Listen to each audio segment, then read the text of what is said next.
the main shock. We expect to carry on picking up those aftershocks in the next few hours to days, so we'll be continuing to record. This is a complex and fairly active region of the San Andreas. It's one of the few sections of the San Andreas that experience these smaller magnitude events, these magnitude 3 to 4 earthquakes. The last one we had was a 4.4 back in January of 2016, so this isn't unusual for this area. We've also seen some larger earthquakes on this in this area of the San Andreas. So most notably some magnitude 6s back in 1948 and 1986. So yeah, this is fairly active. The other thing with this earthquake, it was an oblique thrust earthquake. This motion is what's driving up the San Bernardino Mountain. So we have one section of the northern section, in this case, of the fault moving up over the southern section. I'm going to hand over to Rob to talk a bit more about the geology of this area.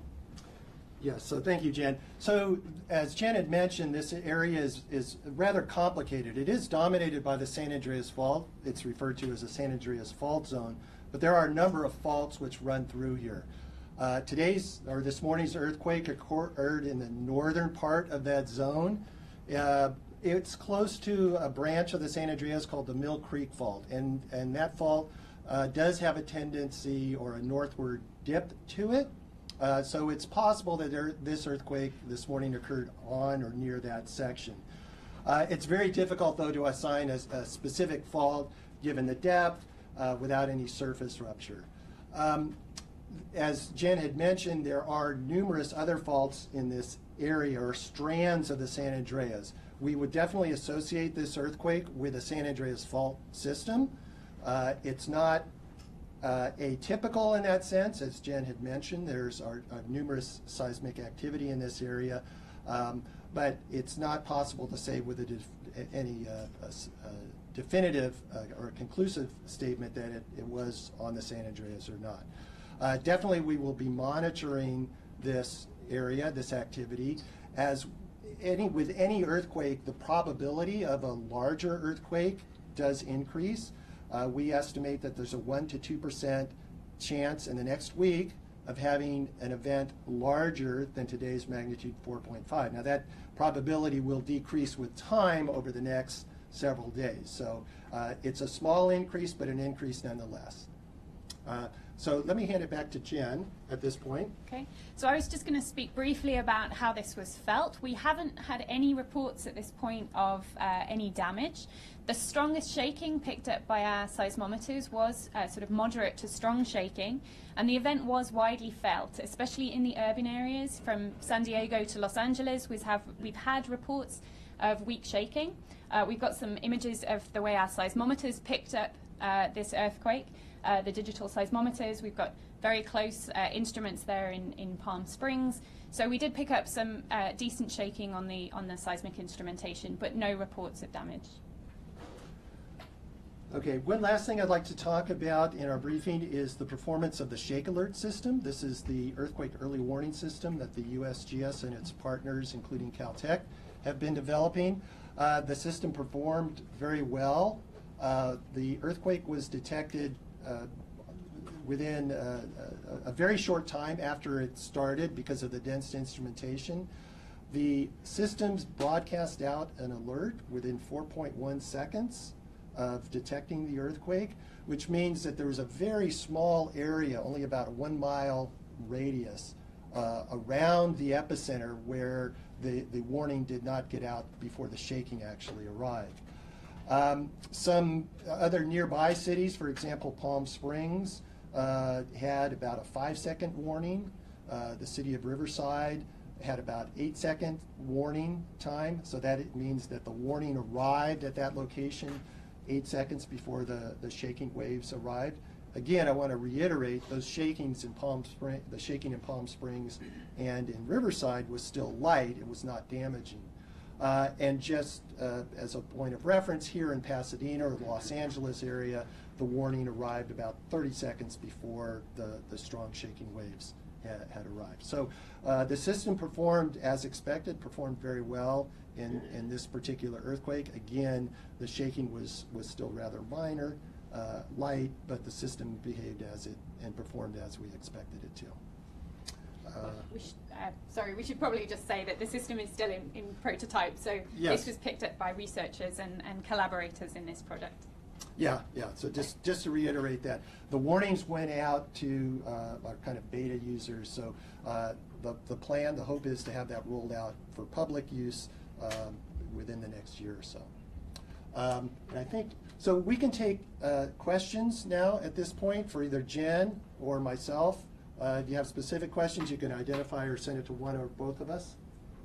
Could you explain why this was so widely felt? It's not a big magnitude earthquake, but it was felt over such a wide area. Yeah, so it was actually rather deep, and the deeper earthquakes that we have in Southern California do tend to be felt over a wider area, and that's because the waves propagate out to further distance with the same strength. For a very, very shallow event, it may be felt quite strongly in the epicentral region, but then the waves attenuate much more rapidly as you go out with distance. I think it also helps when we have an event like this early in the morning. 10 to 5, it's fairly quiet. People are probably either sitting quietly at home or in bed, so they are more likely to feel it than if they're busy moving around middle of the day, lots of other noise in the environment. So that helps to increase those felt reports as well. Dr. Andrews, you mentioned fairly quiet at that time. There was a thread among a lot of the tweets that went out this morning from people near the epicenter who felt it, talking about they heard it before they felt it. Is that a common phenomenon, or is there something unique to this? It's commonly reported, but there's no particular scientific theory of why people feel earthquakes. Usually we think what's happening is they're feeling the built environment move. Maybe it's things swaying, it's things creaking, but you're not actually hearing the earthquake itself or the ground motion itself. How long did it last? The shaking duration is fairly short. It will be on the order of a few seconds. The earthquake itself, magnitude 4.5, it occurs very rapidly, within a second or less than a second. It's over.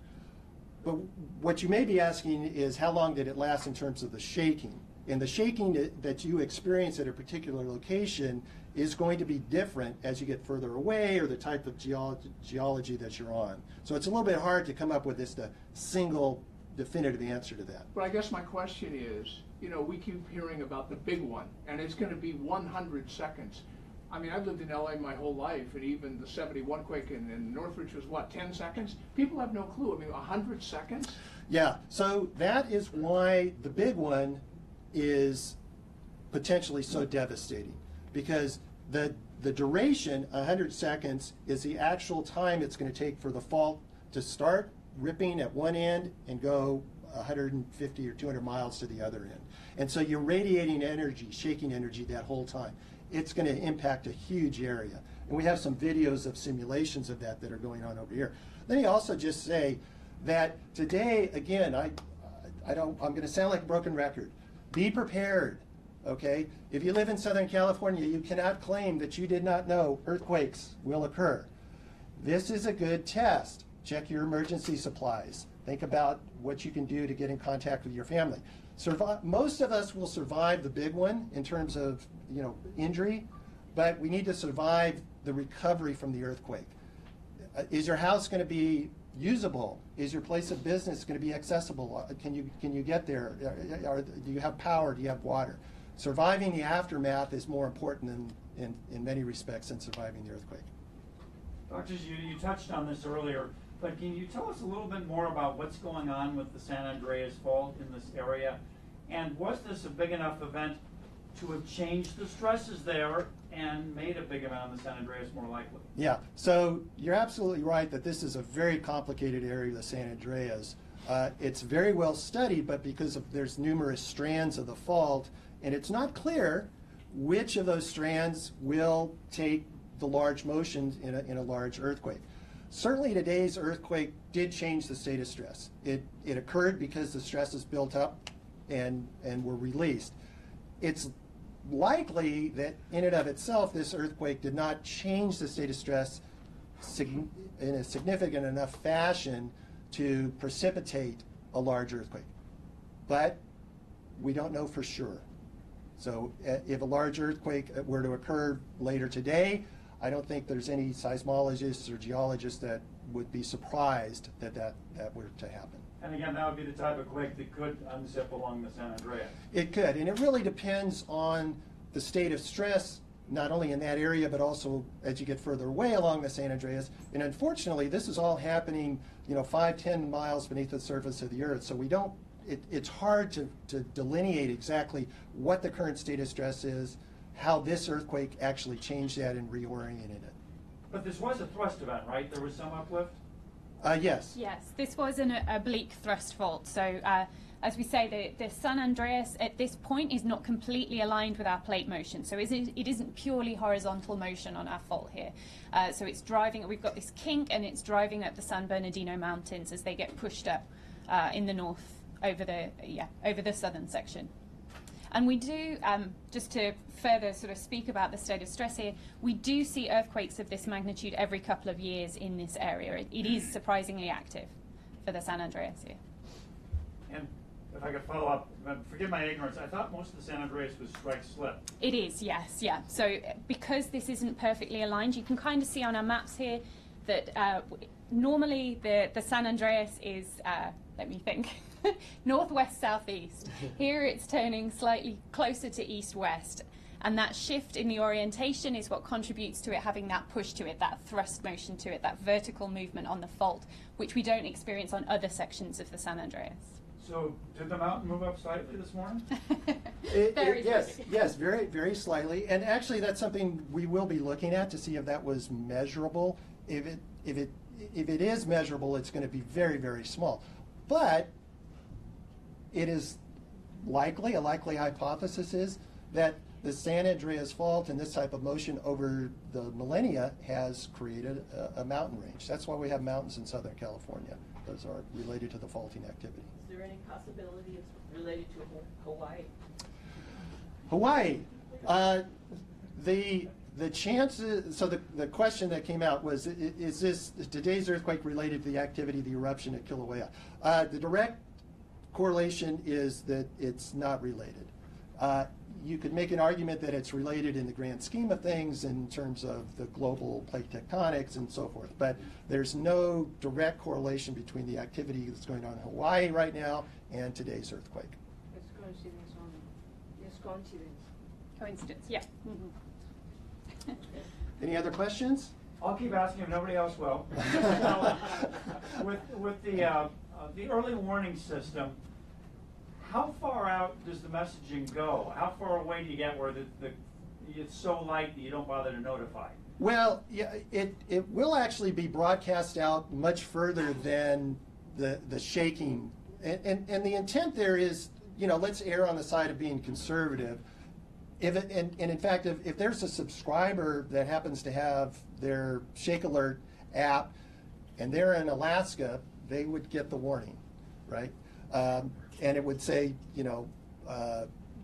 500 seconds till no shaking or something like that. So there's no inherent limit on where that broadcast goes out. Excuse me. The intent, though, is to make sure that the areas that are going to experience the strongest shaking will definitely get the app. And as we move forward with a public release, where notifications are pushed out, that would definitely be the model, is to make sure that the areas where the strongest shaking is going to occur, that those areas get the message. So it's likely with this app that's already out there being beta tested that there are people who got light shaking in 10 seconds or whatever, and then in 10 seconds later they say, what are they talking about? I didn't feel anything. Well, hopefully they said, well, yeah, let me go check and see, and oh yeah, an earthquake did occur, and this is the time that it came in. And in fact, that would be the case here in Pasadena. So it was 30 seconds warning, and the Shake Alert system would have said, now I slept through this, so sorry, but I'm sure it said, it counted down and it said, 10 seconds to no shaking, 5 seconds to no shaking, and so forth. So the warning still goes out, and in some ways maybe that's still useful. It's situational awareness, even if you don't experience a shaking. So is it fair to say, after this earthquake, the odds of another major quake have risen? Well, Yeah, how to answer that? I would say with each day that passes that we don't have a major earthquake, we're one day closer to having a major earthquake.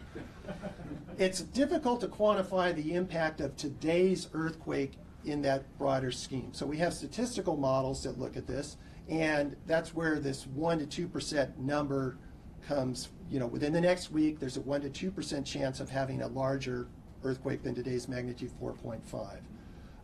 But again, in the broader scheme of things, each day we go without a major earthquake means we're one day closer. Okay. Thanks very much. All right. Thank Thank you. you. I gotta get out of here before the 7.8 hits. Faith?